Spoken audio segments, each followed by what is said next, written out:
Hello, everybody, all my subscribers, and my friends and family who watch me so often. Hello to everybody.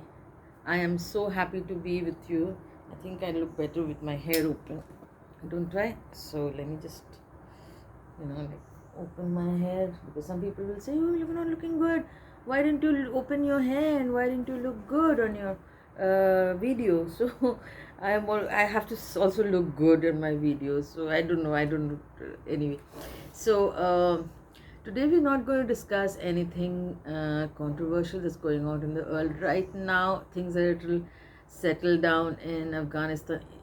Settled down, you know what I mean. So um, the Taliban are not chopping off people's hands as yet, and they're thinking, okay, so everything is done. When do we start shooting? When do we start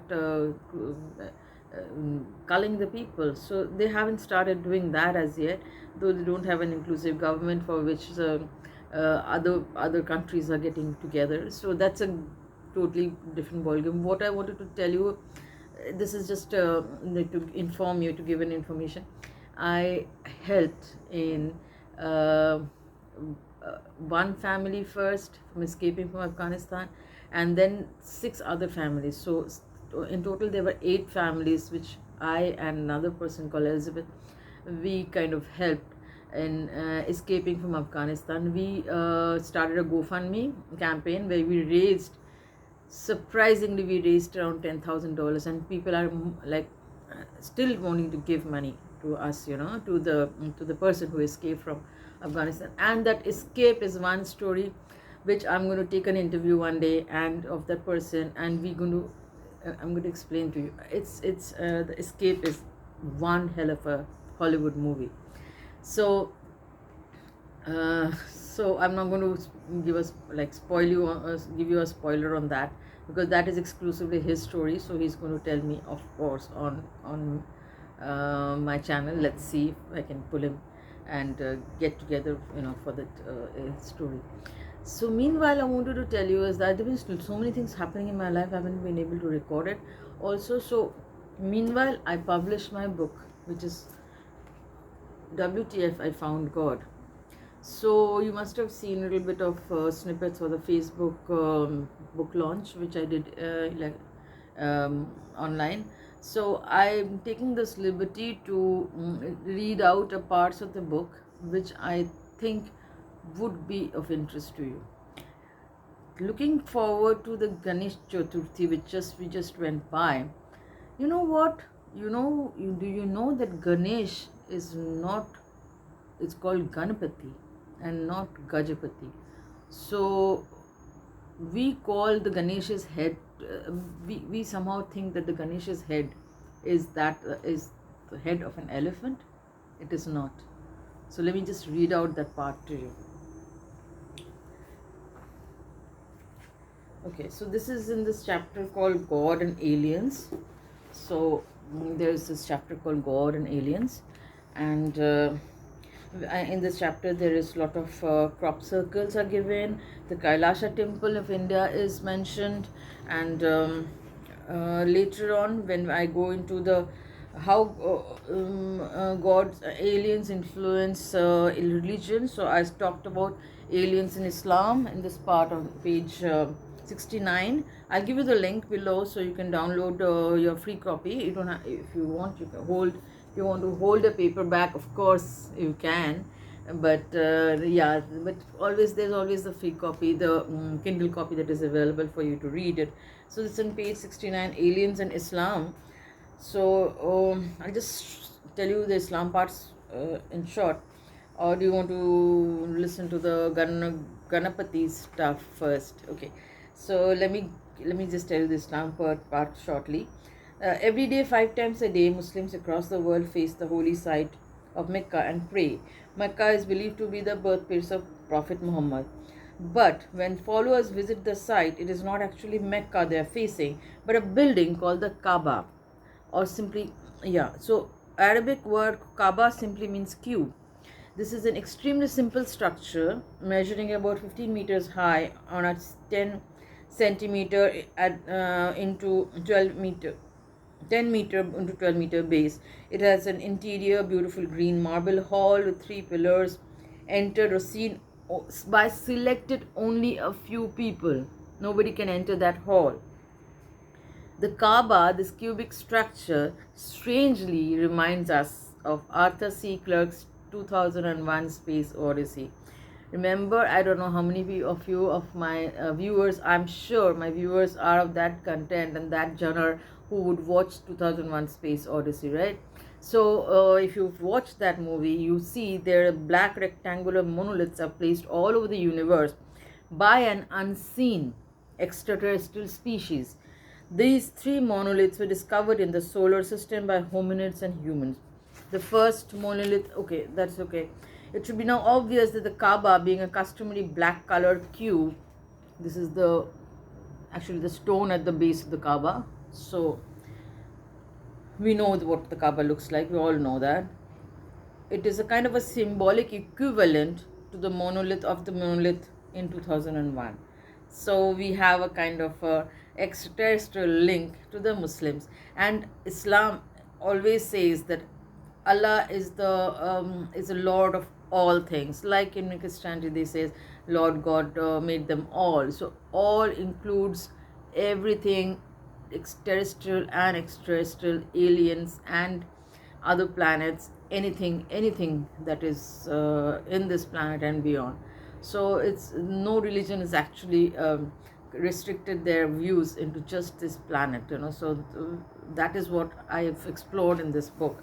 So in this chapter, God and aliens, how God and aliens are connected, whether gods are actually aliens who've come down to earth, which here I have said the Shiva, the ultimate alien.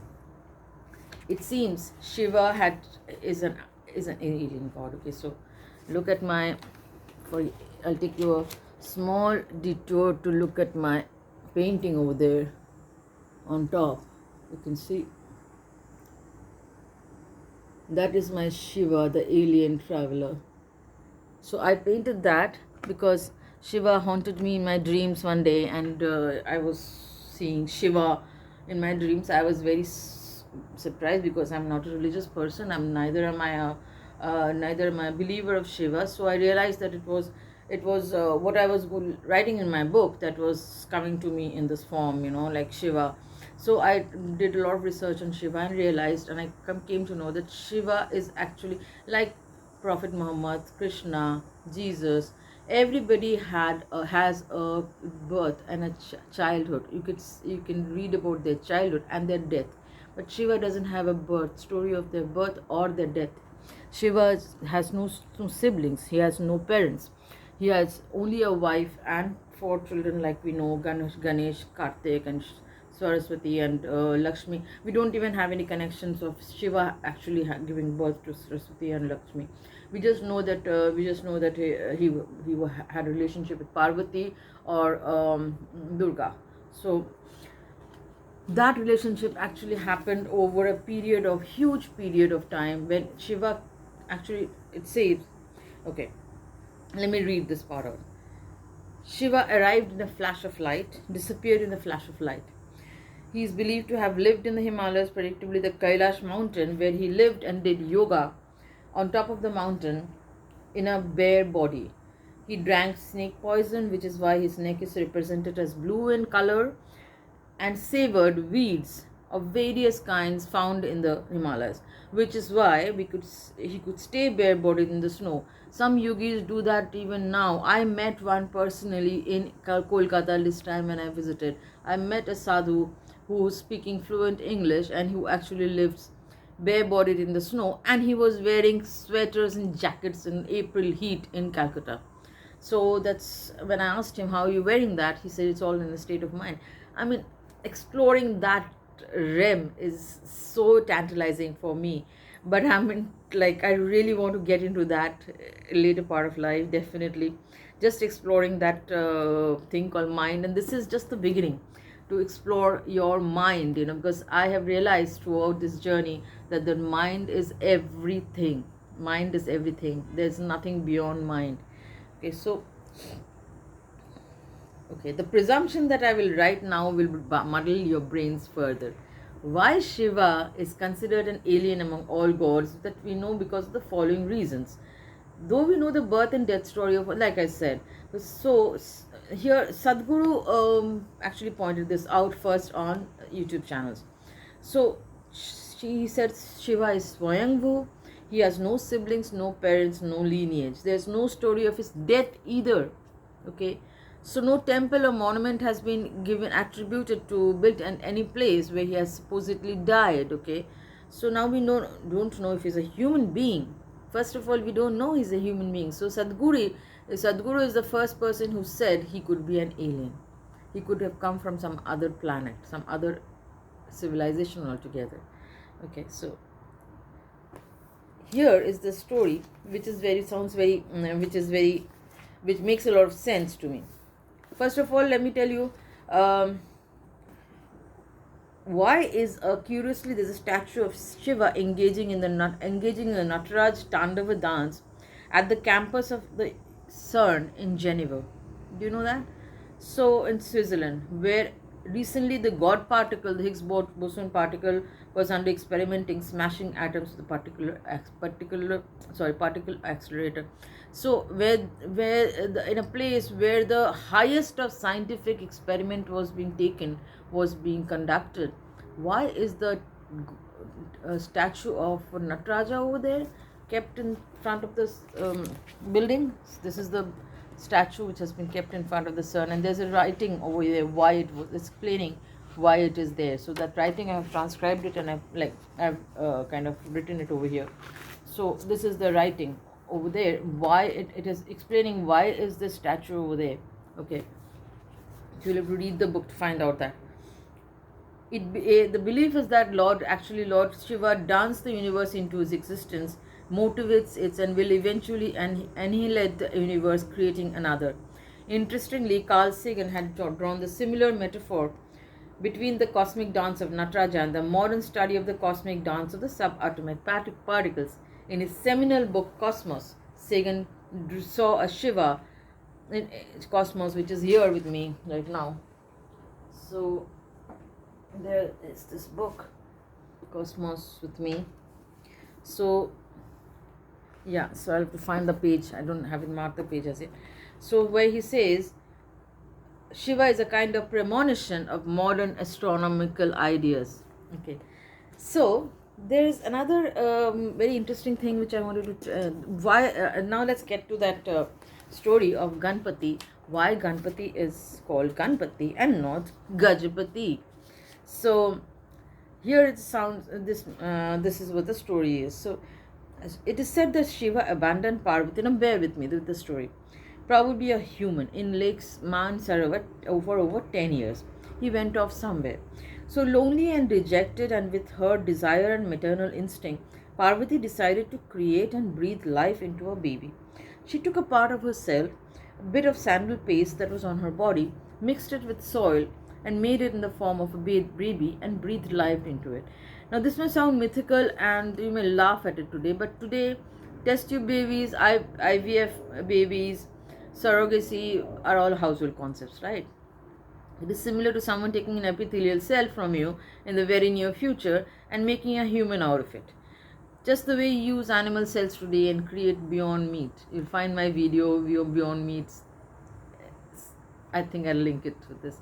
So I was tasting Beyond Meat, and that's a real a revolution in meat technology. So Parvati breathed life into it, and the little boy was born. A few years later, when the boy was about 10 years old, Shiva returned with his gunners. Now, who are gunners? The mythological tale goes that Parvati was having a bath, and she had told the little boy that no one should come in. The boy had never seen Shiva, so when he came in, the boy stopped him. Shiva was not willing to be stopped, so he cut off the boy's head off when he came to Parvati. When Parvati saw a son lying in headless, she flew into a rage. So to settle this issue, Shiva took the head of one of his gunners. Now, who are the gunners? The gunners are actually boneless. Where did I read it? Head of the okay. Okay, so the gunners are actually like amoeba kind of structures, creatures who have limbs without any bones. Okay, so they are from some other planet altogether. Now, where have I written that? Okay, and because Shiva, it is said that Shiva is also a gunner, but is as hideous as a gunner. But because he had that he had reached a realm called the 11th dimension, which I have written in this book. Also, talked about the dimensions, the different dimensions, and the different parallel universes. So Shiva had, because he had reached the 11th dimensions, he could change his form to whatever he wanted to. So that is why he came to us in this kind of a resplendent human being, like the way you can see over here. He was a very handsome looking man. Okay, this is not the real picture of Shiva, this is my interpretation. But yeah, you all know that Shiva is the ultimate god. Now, all of you who have been worshipping Shiva and Shivrati, you will find little unnerving to know that he is actually one of the gunners, and he was as hideous and ugly as the gunners who had no bones in their body, only limbs. So, what happened is that here, to settle the issue, Shiva took the head of one of his gunners and placed it on the boy and resurrected him. The boy is worshipped all over the world by Hindus as Ganesh or Ganapati. So, the mythical story makes a lot of sense, because you might not find an elephant on the banks of Mansarovar Lake in Himalayas, okay? There are not even enough vegetation for the elephant, okay, which is why it makes perfect sense. The elephant could not have been on the way of Shiva at that time, whose head he could have cut off and placed on the little boy's shoulders, as believed in mythology. Somewhere down the ages, calendar artists could not understand what this creature was, so they drew an elephant's face. The law talks about how the gunners had limbs without bones. In the land of the Hindus, a limb without bones meant an elephant trunk, so artists made it into an elephant head. Hence, the god with a head that looks like an elephant is actually Ganapati, Ganesha, or Vinayaka. You will notice that he is not called GAJA-PATI. Gaja means an elephant, right? So if that was the head of an elephant, he would have called GAJA-PATI, not Ganapati. So these are the very, very curious things that are included in this book. I've like kind of scoured the internet and tried to build a bridge between religion and rituals and all kinds of things that we do today, worshipping Shiva's phallus. Okay, so we worship Shiva's phallus. Why do we worship Shiva's phallus, and what is the reason behind this? And draw the entire thing parallel, bring it down to science. Like, I'm not saying down, that's a wrong word to use. Bring it up to science. Okay, let's put it there. It's parallel. It's really parallel, I would say, because the mind and the science has not advanced enough yet to get to the mind of a human being, map the brain of a human being. Scientists have just started mapping an insect. It is just halfway through, so human brains are yet to be mapped. So obviously scientists cannot vouch that they know everything. Okay, so what we do not know, we do not know. Science also cannot vouch they know that, right? So I've tried to draw a parallel, I've tried to draw a bridge, a connection between religion and science, and I have tried to, I have established that they actually are on the same plane, on the same platform. They are not contradictory to one another, they are complementary to one another actually. So this is the book for if you are curious enough about the world. So the chapters are, let me give you so that you know, if you can if you're interested in the chapters, you'll be able to maybe you know, you'll be able to make a screenshot of this chapter. Okay, where's the chapters? Here's the contents. So this is the contents part, so make a screenshot of it, and if you like the contents, okay, you might want to read. I'll just read out the contents. Why is God absent during COVID? Because I wrote this book when Afghanistan, in fact, published this book just before the Afghanistan war. So I would also say that why is the demon in the seats of power? Where is God now? So part 2 is God and aliens, which I spoke a little bit about. Part 3 is God and religion, God and time travel, God and the parallel universe, God and death. So we have eternal curiosity what happens to us after we die do we meet God. So this is all explained here scientifically. God and astrology, even astrology has been explained here scientifically. God and AI, God and the future humans, God and DNA, God and singularity. So whether the AI and singularity is going to take us over in the near future. Oh God, it's going beyond 20 minutes. And the final chapter is God and dark energy, something we have not yet been able to understand, comprehend. Even Dr. Michio Kaku has kind of not been able to.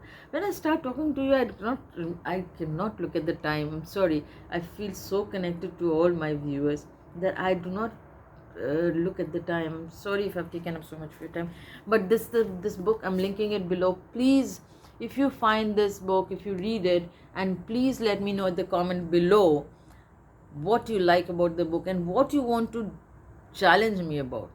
Please tell me that if you do not like. This book has already garnered a lot of controversy with the name WTF. So a lot of people do not like that name.